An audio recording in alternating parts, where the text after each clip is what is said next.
नमो नमः मित्राणि। आज हम कक्षा 6 की जो पाठ्य पुस्तक है रुचिरा का प्रथम भाग उसके बारे में चर्चा करेंगे। उसका सामान्य परिचय और उसके मंगलाचरण को आज हम जानेंगे। तो सर्वप्रथम हम रुचिरा इस शब्द के अर्थ को जान लेते हैं। रुचिरा अर्थात क्या होता है। तो रुचिर आप एक शब्द समझिए, शब्द है रुचिर। यह रुचिर शब्द है। रुचिर का अर्थ होता है सुंदर, सुमनोहर और सुहावना, जो देखने में अच्छा लगे उसको हम रुचिर कहते हैं। और उसमें हम टाप प्रत्यय करके रुचिरा शब्द बना देते हैं।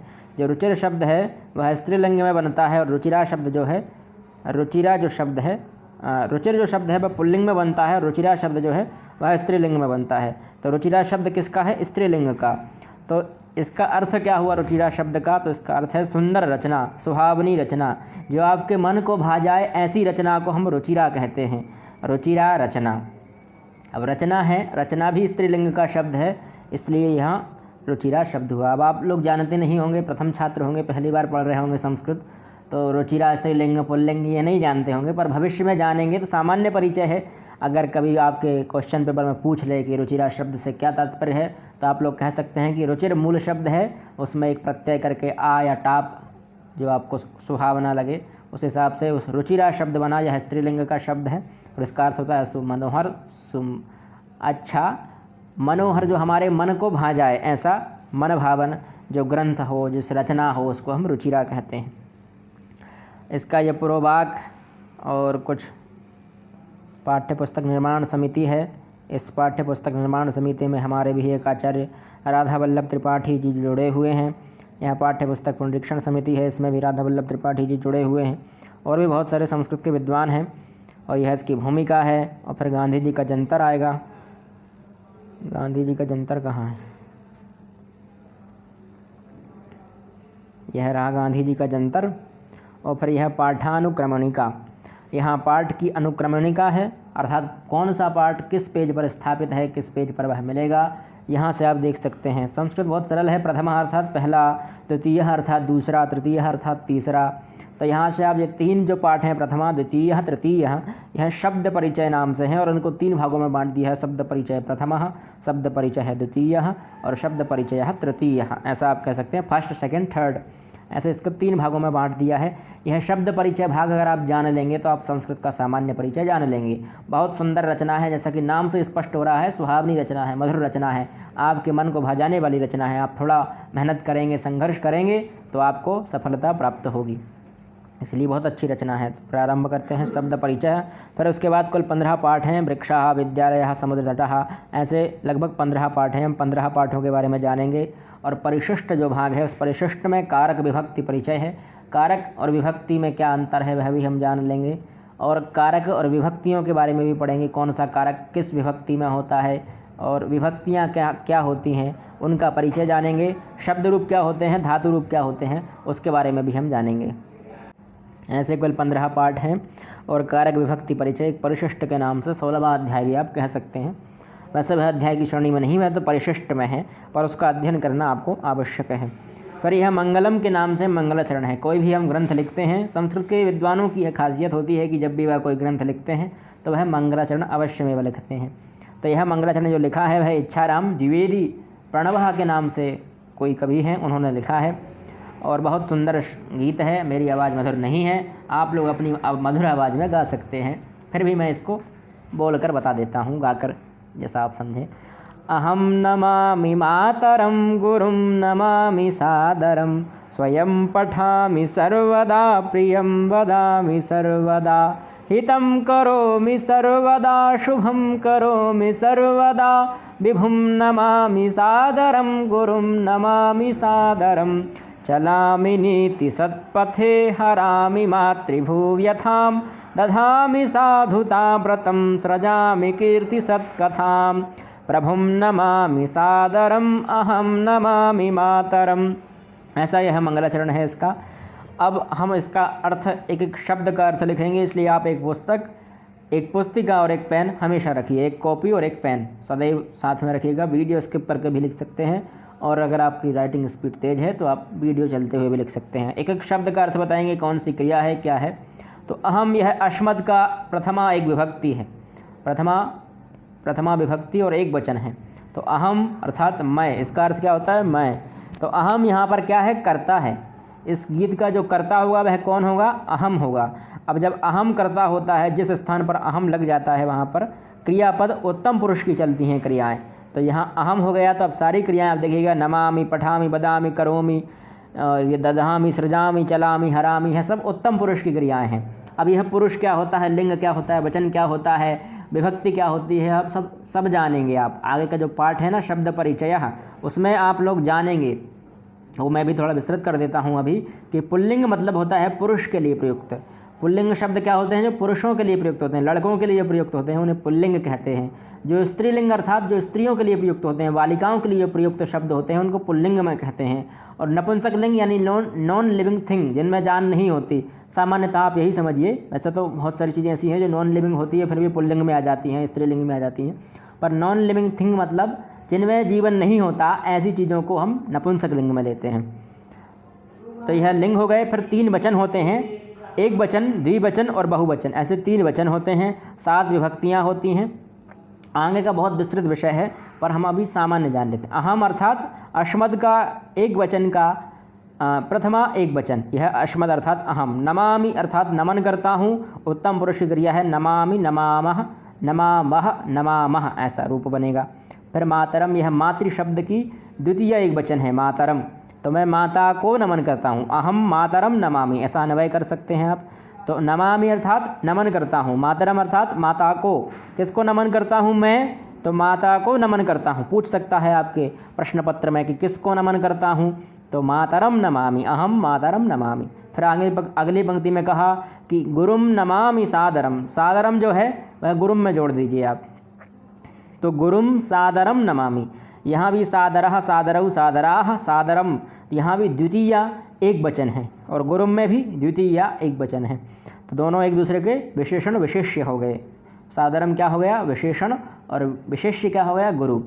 तो यहाँ गुरु को किस प्रकार नमन कर रहे हैं? तो सादर पूर्वक नमन कर रहे हैं, आदर सहित नमन कर रहे हैं। किसको? गुरु को। जो हमारे गुरु हैं, जो हमारे शिक्षक हैं, जो हमारे टीचर्स हैं, उनको हम क्या कर रहे हैं? नमन कर रहे हैं, उनको हम प्रणाम कर रहे हैं। ठीक है।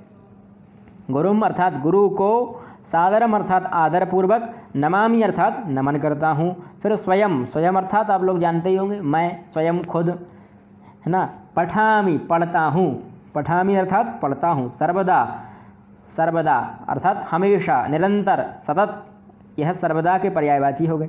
अर्थात स्वयं सर्वदा पठामि, मैं सदैव पढ़ता हूँ, पढ़ता हूँ। यहाँ भी उत्तम पुरुष की क्रिया है, स्वयं अर्थात मैं। तो मैं स्वयं सदैव पढ़ता हूँ, ऐसा इसका अर्थ हो गया। पठामि अर्थात पढ़ता हूँ, सर्वदा अर्थात सदैव, निरंतर, सतत, लगातार। प्रियम, प्रियम अर्थात सुंदर वचन, मधुर वचन। वचन तो नहीं है, आपको जोड़ना है, क्योंकि बदामी, बदामी क्रिया है, बोलता हूँ। तो प्रिया मतलब अच्छे बोलता हूँ। क्या बोलता हूँ? अच्छे वचनों को बोलता हूँ। कैसे बोलता हूँ? सर्वदा बोलता हूँ, हमेशा बोलता हूँ, निरंतर, सदैव अच्छे वचनों को बोलता रहता हूँ मैं। कभी जो बुरे वचन हैं उनका प्रयोग नहीं करता हूँ। यह कवि के भाव हैं और आपके भी यही भाव होने चाहिए, तभी एक संस्कृत छात्र की छवि आप में दिखेगी।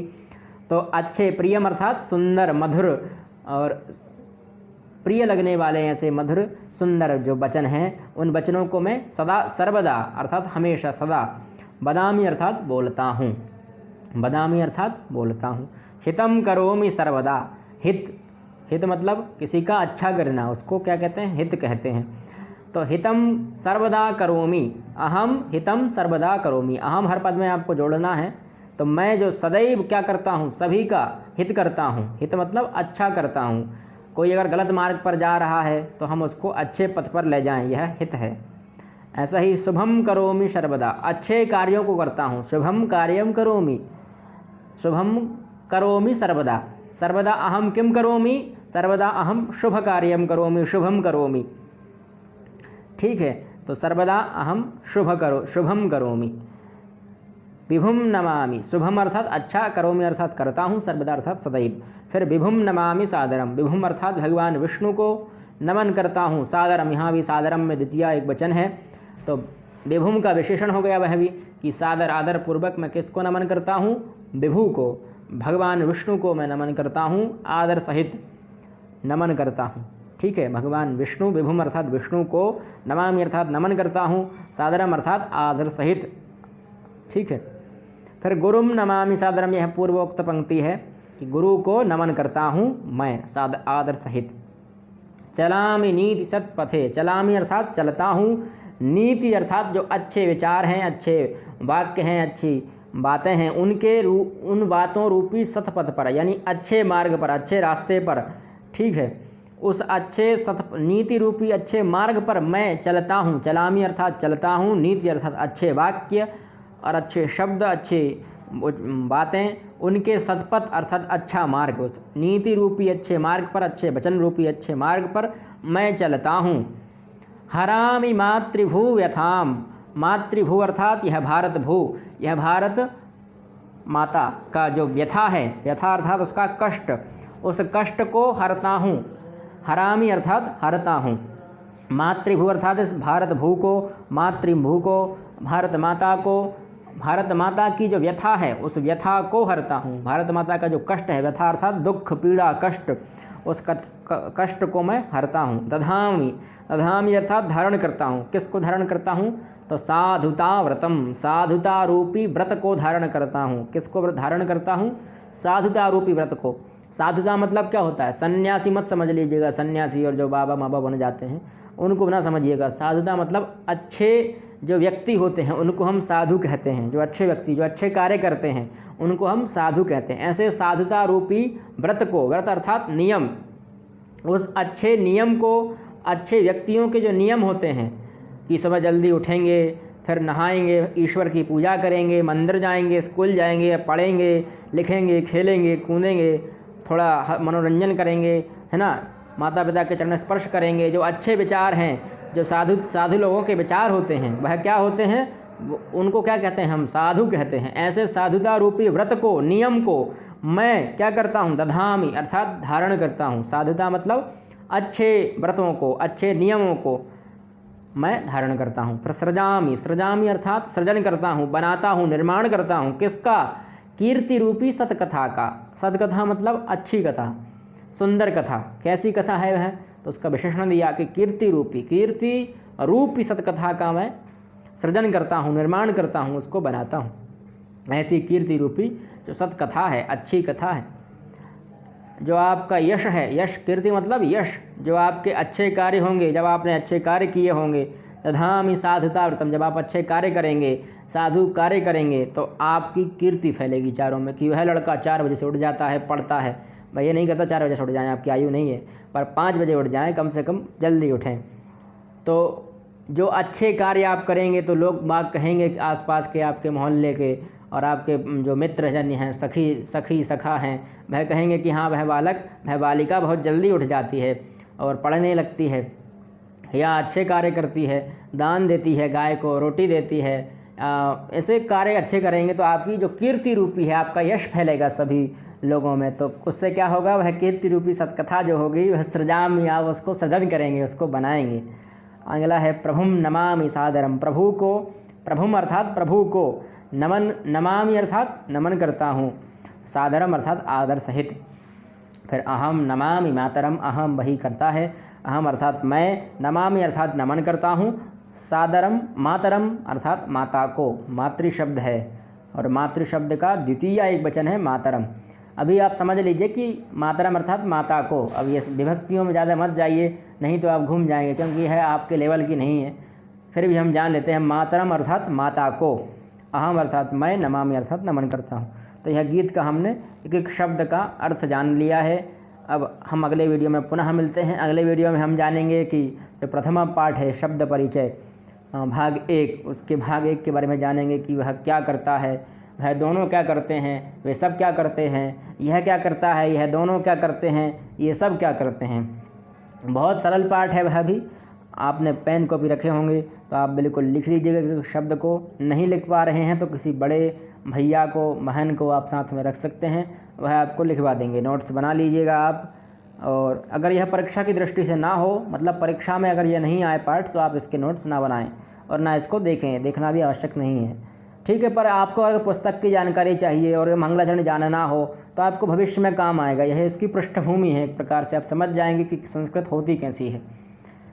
ठीक है, तो हम लोग अगली वीडियो में मिलते हैं, तब तक के लिए नमो नमः। खुश रहिए, मस्त रहिए।